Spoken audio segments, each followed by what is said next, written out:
Okay, well, thanks for joining me here. We continue along with this fully restored Airline radio and hunt for the cause of a hum I haven't yet heard on it, but I'm pretty sure it relates to this auxiliary plug that's been put in. And what I'm going to do is I'm just going to remove the socket here from here. Take a look at just what kind of socket this is, and see if that doesn't reveal why there might be a hum when it's in use. I had my suspicions, that's for sure.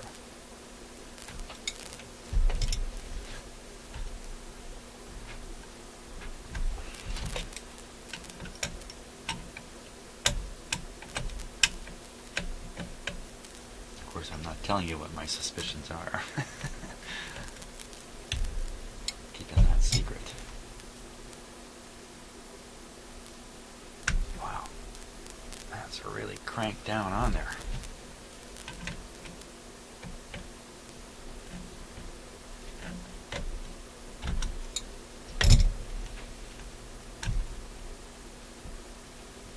Oh my gosh.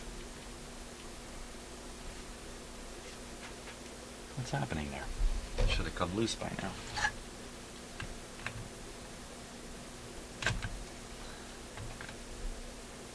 Huh. Well, it's a new one on me. As I'm turning the collar here, that should unscrew. The whole inside is spinning. This thing is locked in there, solid. What has happened here? What has happened?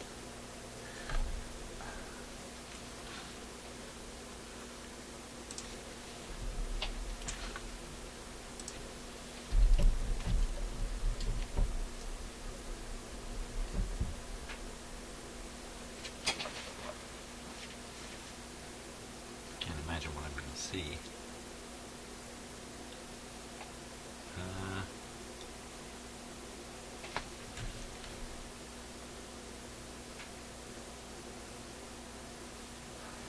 I've never ever had one where I turn the collar here and the insides turn with it.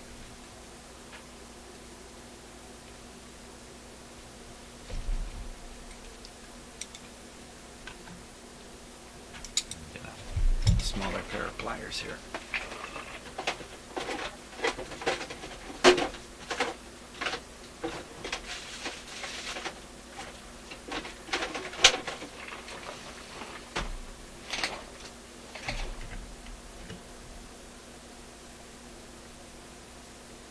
Yeah, the whole thing's turning.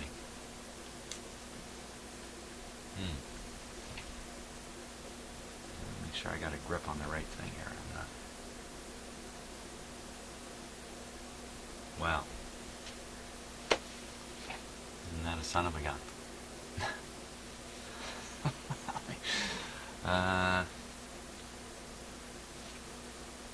How am I supposed to deal with this? I have never seen something like this happen before.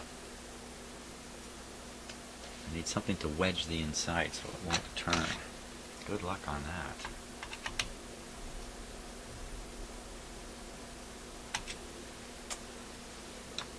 How am I ever going to do that?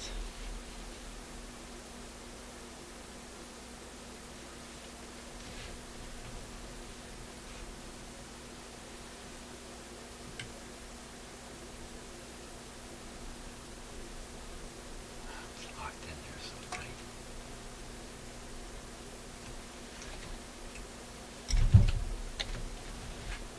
A challenge at every turn. Doesn't matter what it is.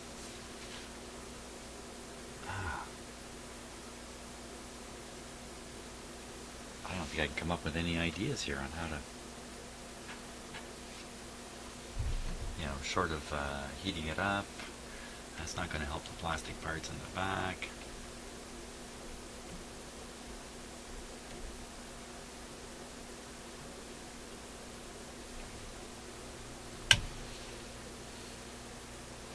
That's a strange thing. That's a really strange thing. That's really got me stumped here. The simplest thing. I could just smash this thing apart, and put a different one on there. I mean, these things are a dime a dozen. The plugs. But I don't want to smash it apart. I want to examine it very carefully because I'm suspicious now that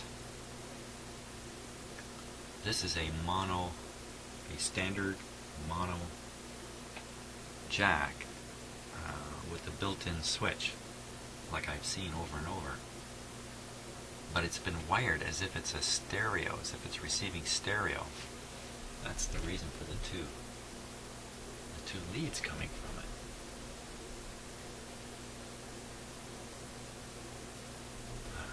Son of a gun. That's the last thing I thought I'd be dealing with here. I'm really stumped. I gotta go think about this a little bit. Okay, so I'm gonna jam a sharp-edged implement. I'm gonna jam one of these into it. See if I can freeze the inside part with it. And then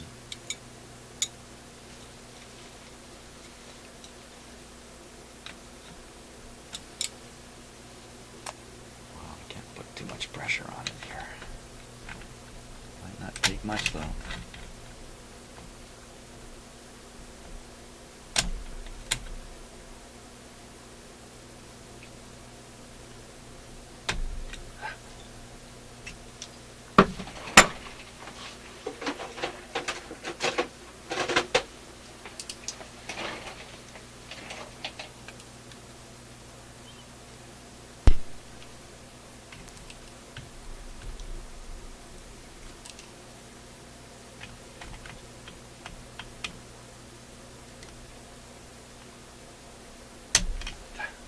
Good grip with these tools here.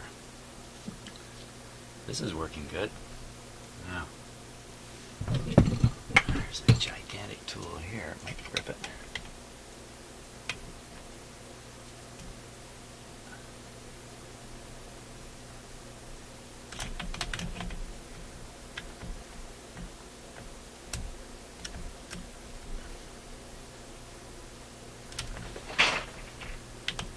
Really hard to use these gigantic tools on such a small thing.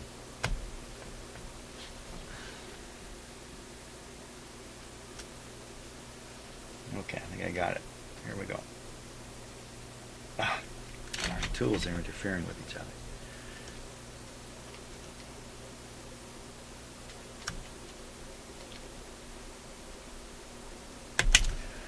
It's just like it's fused together.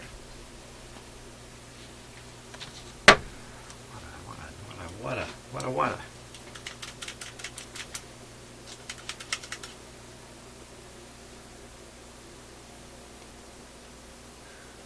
Oh my gosh.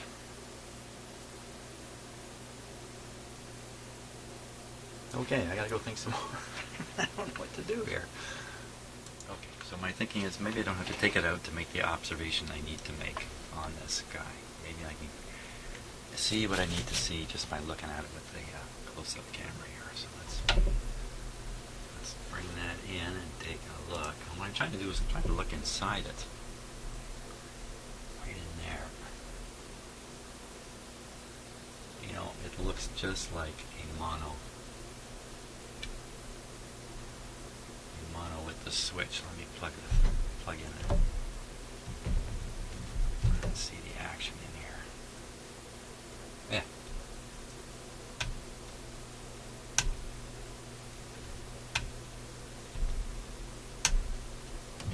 Yeah, I don't think this is a stereo jack at all. And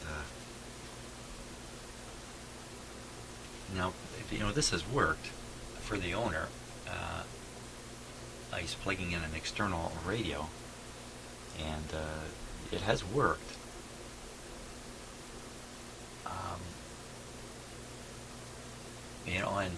Don't let me say too much. Perhaps I'm mistaken.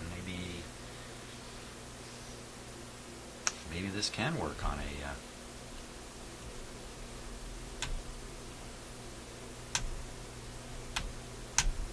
stereo plug. It just doesn't look right to me at all. Let me get a stereo one and shove it in there and see what we get. Okay, so here's this is the plug I was using, the mono plug. And here's the stereo one. The same length. You can see, of course, the stereo one contains an extra contact point on it.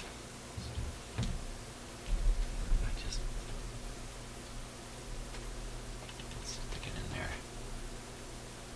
It's going to be a little hard to...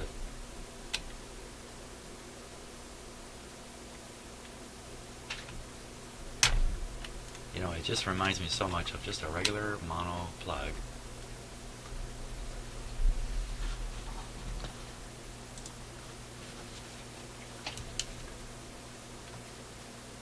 Let's get the meter going here. Let's see. So what I'll do is I'll just clip my meter to the various connections here. We'll start with the ground one first. Okay, let me check the meter. Okay, that should go. What?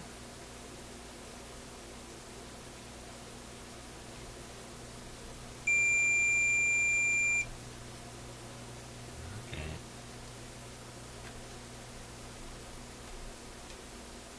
Okay, I'm over my head with this, clearly.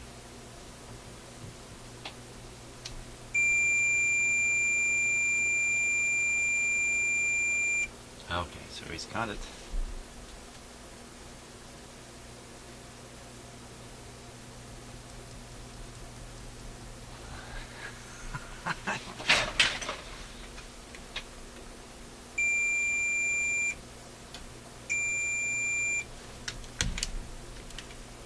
That's more like it. Okay, I'm not going crazy. I guess I just didn't get contact on the chassis the first time around. Okay, so the ground side of this cord is grounding to the chassis. It has to.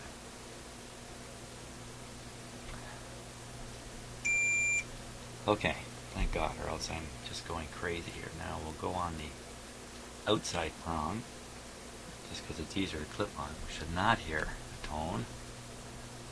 If we did, we could cry and this thing wouldn't work. Okay, tone on that. Now, do we get a tone over here? We do not. So that's one channel coming through. Now what about the other channel? So carefully clip this on the center contact.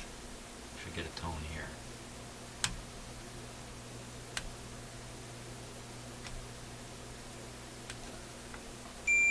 Huh. I think we found where the hum is coming from. So it looks to me like what's happened is the fellow who installed this jack thought he was putting in a stereo one. When in fact he was putting in your good old run-of-the-mill mono one with a built-in speaker switch, basically. And the one stereo channel, rather than making it into this one of these two capacitors and heading off into the radio to be amplified, is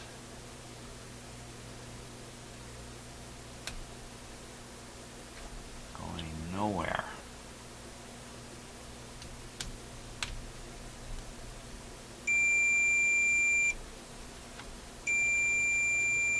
But to ground. So you're grounding one channel by accident, literally by accident. And this radio is using the chassis all over the place, I'm pretty sure. Let's see, there's a chassis connection there, chassis terminal here. Yeah, every one of these sockets has a chassis terminal. There's connections to it. So there are currents flowing in the chassis of this radio, the metal chassis.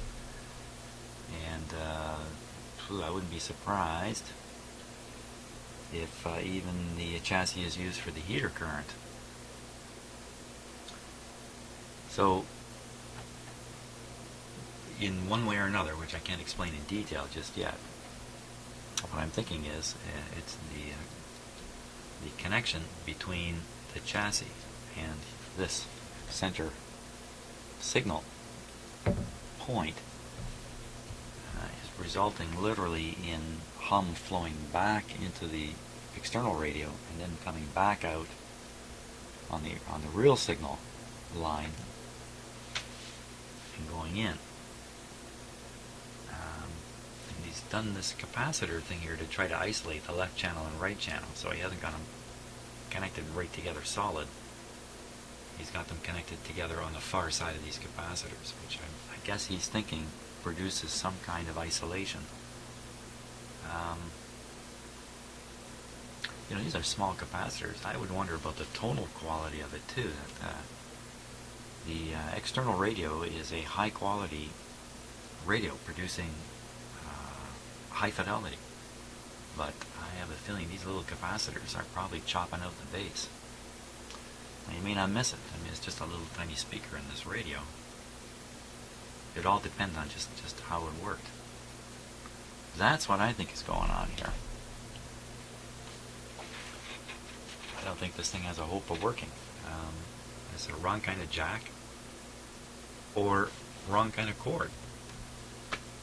You could get a stereo to mono cord, so one end has the stereo and the other end has this mono. You could make one up.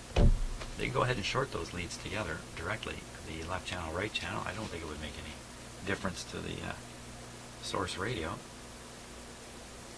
And bingo. A different cord would work. Now there's a chance the fellow who built this may have tested it with a mono cord, or with a stereo to mono cord, or just with a mono signal. He may have never actually put a stereo signal in there. The mono signal, it wouldn't matter, I guess. I have to think about that a little bit. But this just isn't the right way to do this at all. I mean, bolting this right onto the chassis is asking for trouble, I think. Time for breakfast. Okay, so I'm curious about the heater connection. So I picked, the schematic doesn't show the heater circuits anywhere. Oh, maybe it does. Yeah, okay, so it shows, okay, so I'm looking at this here, down here on the transformer. You can see it says 2 heaters. Come on, Mr. Focus. You'll have to adjust your sets there. And you can see when you come back round to the chassis. But it shows 2 wires going out.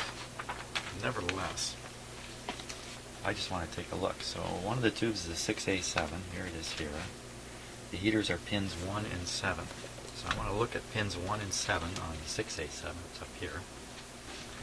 Let me put it on close-up. This is good for close-up here. Okay, now we got to figure out 1 and 7. 1 and 7 are those 2 fat pins there. That would be these 2 here.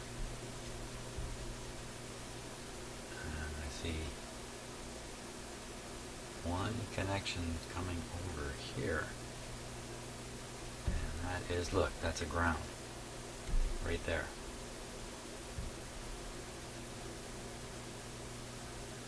Now the other one is the actual power wire, if you like, that's going to be snaking through the radio. So they brought one wire, one leg out to every tube, and the other one is just down to the chassis. Doesn't that remind me of that humming amplifier I worked myself to death on? There it is. Ground loop, or let's call it not ground loop. That's not the right word for this. Let's call it chassis current. Chassis current. So there's currents flowing in the chassis of this radio, feeding the heaters all through the tubes. And you can pick up that voltage across any 2 points. You want to touch here and touch there, there's going to be some kind of ugly AC voltage there. And if you touch here, touch there, and then connect your touchy thing back into the amplification circuitry of the radio, you're going to hear it. You're going to hear the hum. And I think that's what's going on with this. You know, come on, Mr. Focus. What I've done in the past, I have placed facilities on radios. I did that with a big console a few months ago. So a external source, a iPod could be plugged in. This is a big console with high fidelity speakers and everything. But I didn't bolt any connections to anything.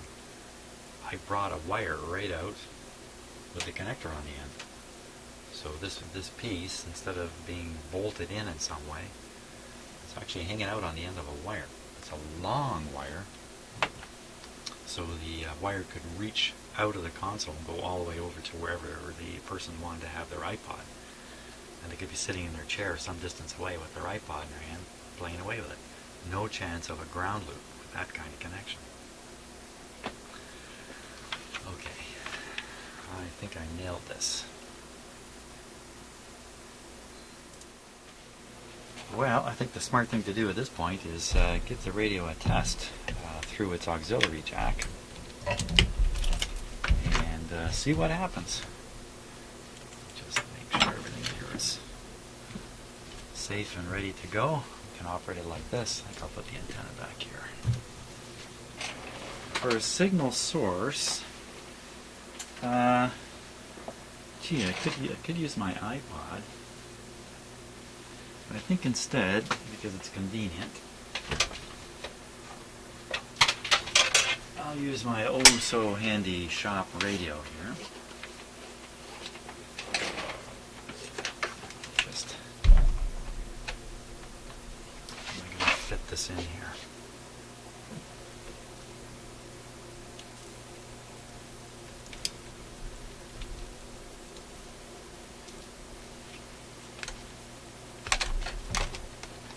This radio back here.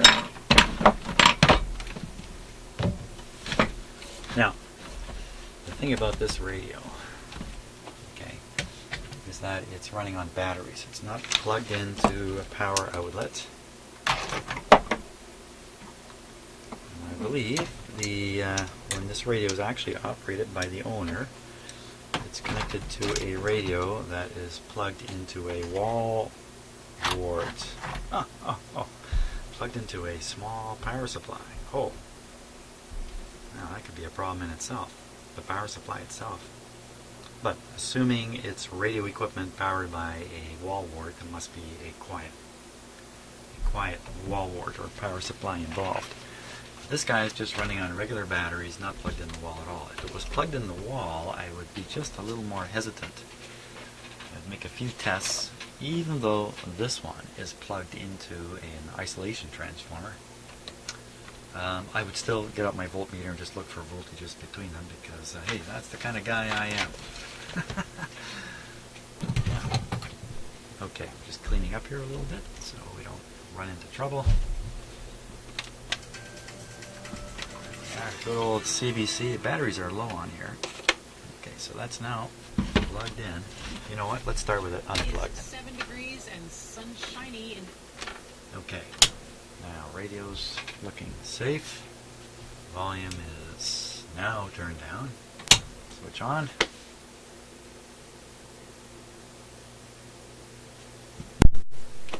Okay, we'll give it a couple of minutes to warm up. And we'll see what's happening here.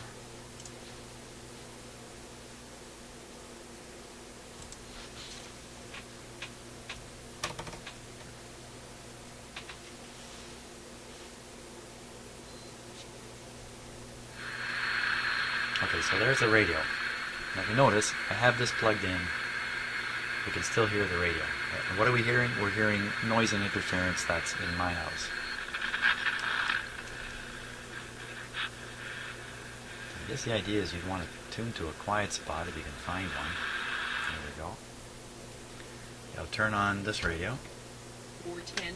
2 right lanes are blocked. Emergency Plug crews in. are on the scene. If you're heading up... Cord. Turn this one up.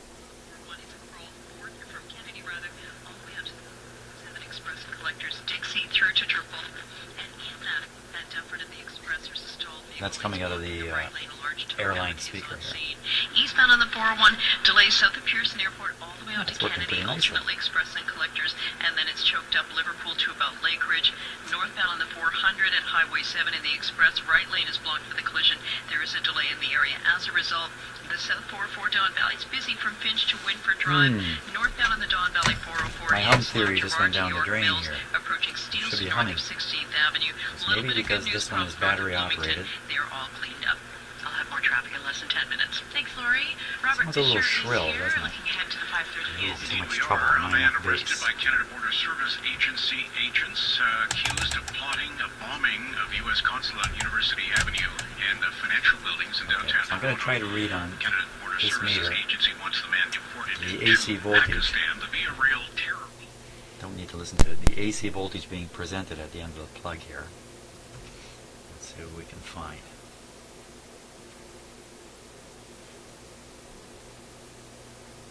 That's probably it there, jumping around.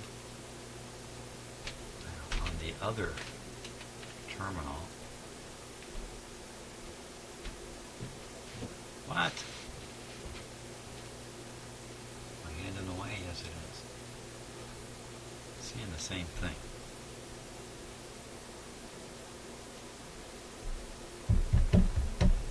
Didn't I prove that one of these terminals just went to ground?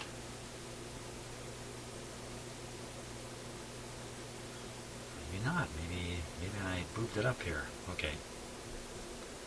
Let's repeat the test I did before. I'm just going to do this again.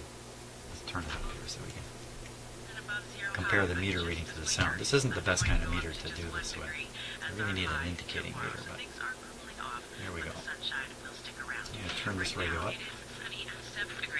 In downtown Toronto, Mississauga has become the first city in Canada to license medical marijuana production facilities. Under a new bylaw, these facilities must have a Health Canada license and meet fire, electrical, and building codes. The city's going to be able to enforce zoning, limiting these 0.24, operations 0.28, to industrial 0.29. districts.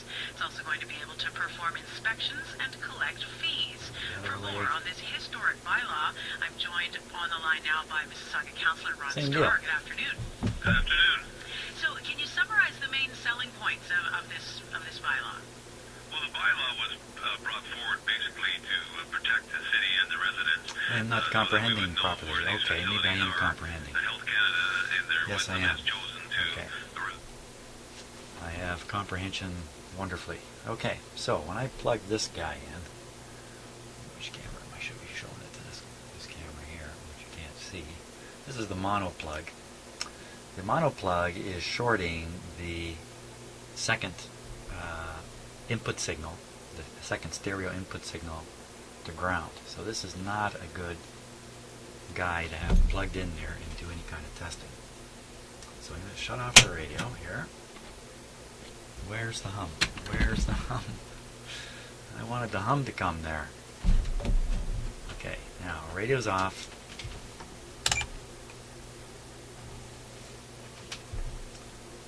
Okay, so I'm connecting to the ground terminal on the cord. I'm going to touch the chassis. We should hear this.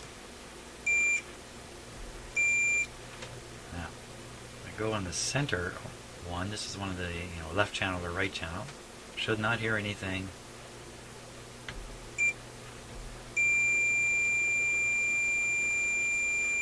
My head is coming apart. Okay, now we'll go on the end part of the plug, and when I ground it, we should not hear anything. Right. Boy, I'm really bamboozled here.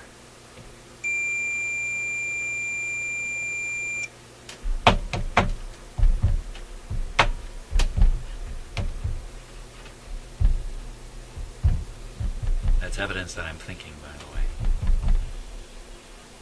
But how can this possibly work? I guess my radio, which I'm pretty sure puts out a stereo signal. Let me just take a look at it here. So left and right here. This is stereo via headphone. Right on it. Right on it. There's a stereo mono switch even. Interesting. It's on stereo. So this radio, it must be the case that shorting out the left channel or the right channel, whichever one it is, just cuts that channel out. Too bad for it.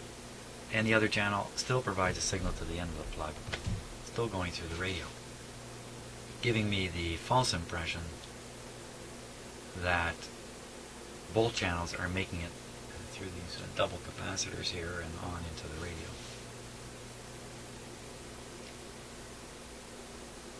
But I really expected a hum to come through some kind of ground loop situation developing in the radio itself. That did not happen. So either we're back to an interference problem, and the interference from the power supply on the radio that gets plugged into here could be conveyed right through the audio plug.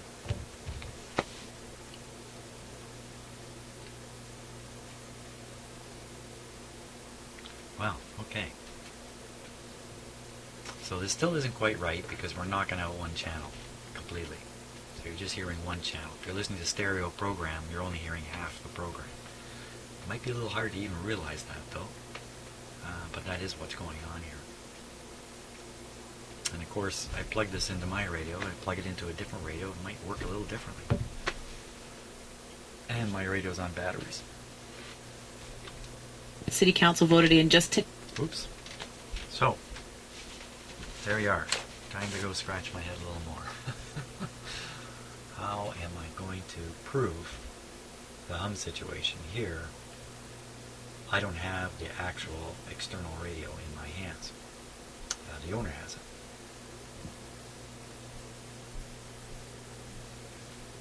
If I'm right, the same connections have been made from the external radio into another amplifier. Don't know if it's a radio amplifier like this or a real amplifier, and no hum. Hum, hum, hum, hum.